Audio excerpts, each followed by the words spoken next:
Quando seria realizado o show do DJ Alok Desaba, no interior de São Paulo. E você vai ver ainda, atos de xenofobia tomam conta de ruas na Virgínia, nos Estados Unidos. E ainda, violência aumenta no Vale do Aço.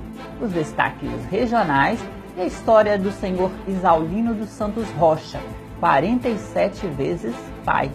É agora, na revista Superi.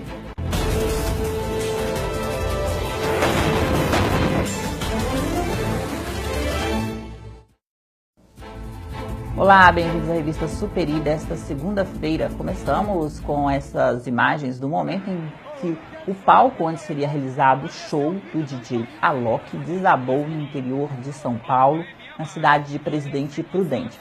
O fato aconteceu por volta das 7 da noite deste domingo. O susto foi grande, cerca de 20 pessoas ficaram feridas. O DJ Alok permaneceu no local esperando um posicionamento do Corpo de Bombeiros. Em respeito ao público, ele disse que ficaria até que os bombeiros liberassem ou não a área do show. Mas sem condições para continuar, o Corpo de Bombeiros isolou a área e impediu que o show continuasse. O show foi cancelado. A polícia vai investigar a causa do acidente, desse desabamento aí, que por sorte não teve vítimas fatais. Fim de semana foi de muita tensão nos Estados Unidos. No estado da Virgínia, 3 pessoas morreram em um ato organizado por grupos racistas que provocaram grandes conflitos nas ruas da cidade de Charlottesville. O grupo de supremacia branca dos estados do sul dos Estados Unidos se organizaram em violentos ataques pelas ruas de Charlottesville. A prefeitura de Charlottesville declarou o ato como ilegal e pediu reforço ao estado. De acordo com o jornal El País, entre os manifestantes estavam integrantes do grupo de extrema-direita Ku Klux Klan, que portavam bandeiras confederadas e entoavam slogans nazistas.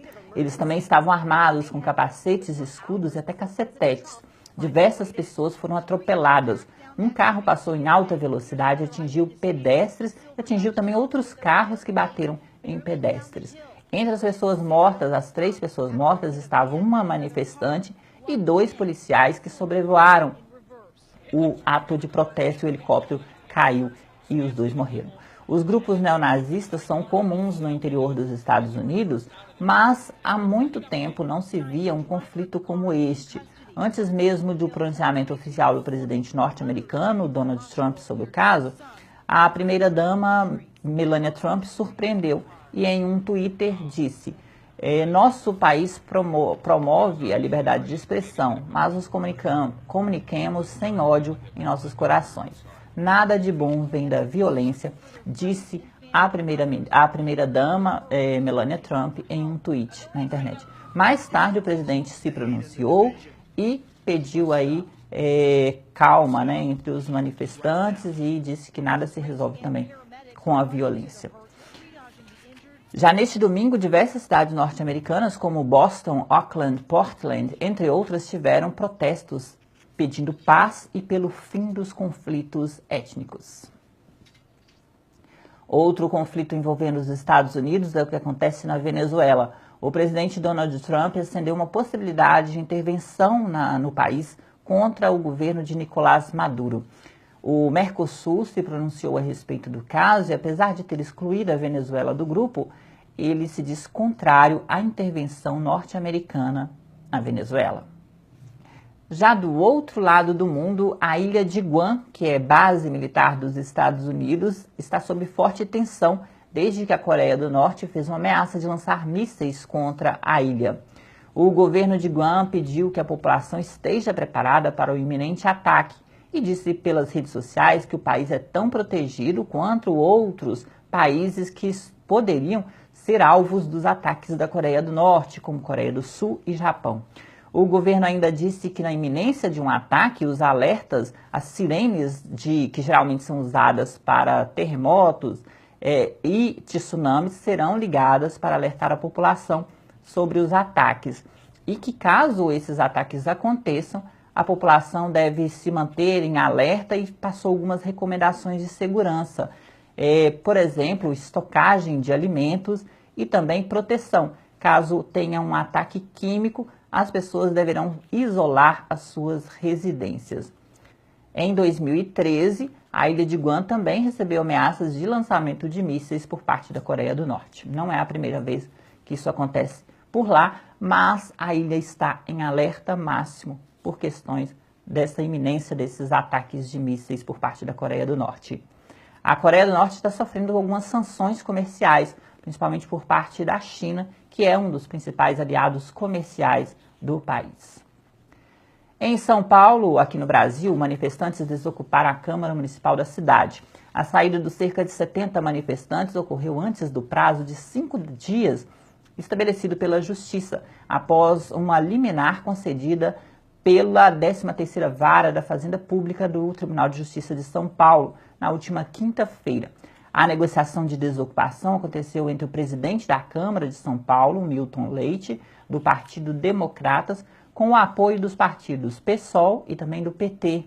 E, segundo o presidente da casa, os trabalhos seriam prejudicados caso os manifestantes permanecessem até o prazo final dado pela Justiça. Mas os manifestantes só aceitaram se retirar depois de ter negociado uma participação numa reunião do Colégio de Líderes para defender as propostas para a realização de um plebiscito sobre o Plano Municipal de Desestatização, que envolve a venda de terrenos da Prefeitura, estádios, entre outros assuntos que estão na pauta da Câmara, como projeto de lei. No Rio de Janeiro, as previsões se confirmaram e o mar ficou agitado neste fim de semana. As ondas chegaram até 3,5 metros de altura. E vamos saber agora como fica o tempo neste início de semana. Nuvens carregadas no sul e no sudeste diminuem com chuvas apenas no norte do Paraná, no estado do Pará e extremo oeste da região norte. No litoral norte da Bahia, Alagoas e Sergipe. Partes do estado de São Paulo, em partes do estado de São Paulo, nebulosidades aumentam. Aqui em Minas Gerais, o tempo fica aberto em grande parte do estado. Já em Valadares, a segunda-feira é de tempo ensolarado, com máxima de 30 graus. Terça-feira, de tempo nublado, sem previsão de chuva, máxima de 27 graus.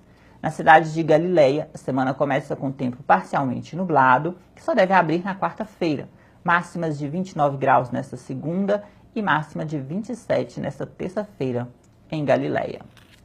A seguir, você vai ver os destaques regionais aqui na Revista Superi. Voltamos em instantes.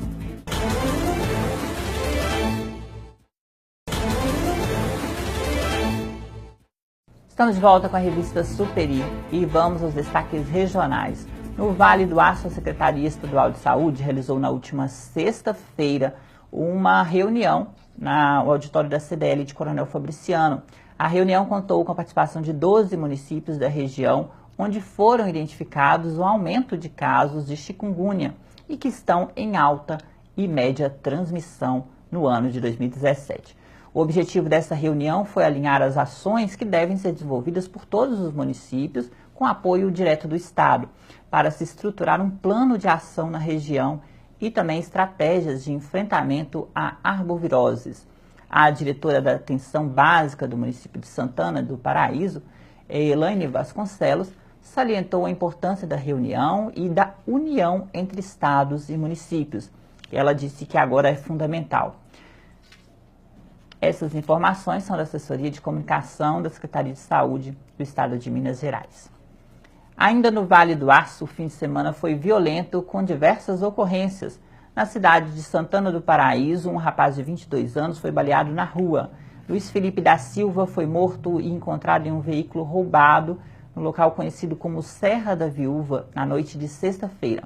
O suspeito foi identificado e a polícia investiga o caso. Ainda na noite de sexta-feira, na cidade de Timóteo, um taxista de 64 anos foi esfaqueado e teve o corpo queimado no bairro Novo Tempo, por volta das 9h30 da noite. A polícia conseguiu prender 5 suspeitos do crime, entre eles um menor de idade. Na cidade de Ipatinga, uma ossada humana foi encontrada em um local, afastado, numa área rural. Os ossos foram encontrados no quintal da casa e o material foi recolhido para perícia. Ainda não se sabe se a vítima era homem ou mulher. Ainda em Ipatinga foram registrados 3 homicídios tentados na cidade, nos bairros Caravelas, Cidade Nobre e Forquilha. Essas informações são do jornal Diário do Aço. Já aqui em Valadares, bens públicos estão sendo danificados e causam prejuízos para os cofres públicos da cidade. Entre os mais danificados estão as lixeiras que estão aí pelas ruas da cidade. Elas são arrancadas em várias partes da cidade.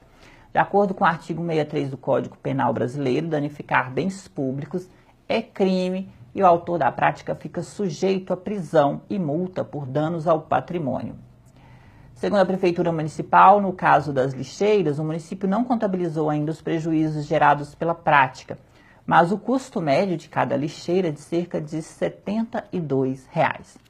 A Prefeitura informou que mantém esse contrato com a Pavotec, que é a empresa responsável pela coleta de lixo, e que tem a previsão de chegada de 140 novas lixeiras para a reposição das antigas que foram danificadas ou que estão em falta na área central da cidade.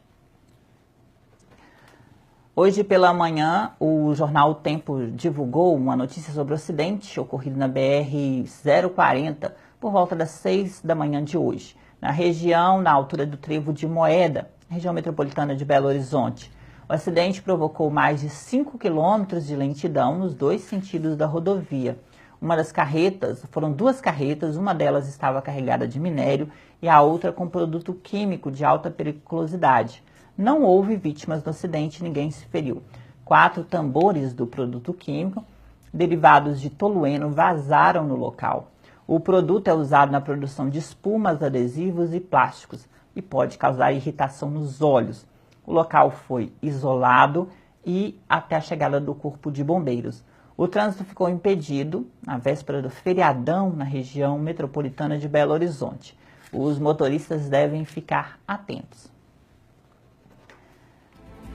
Nós voltamos em instantes com os detalhes desse feriado de amanhã em grande parte do estado, inclusive aqui no leste de Minas, e a história de um homem que é pai por 47 vezes. Revista Superi volta em instantes.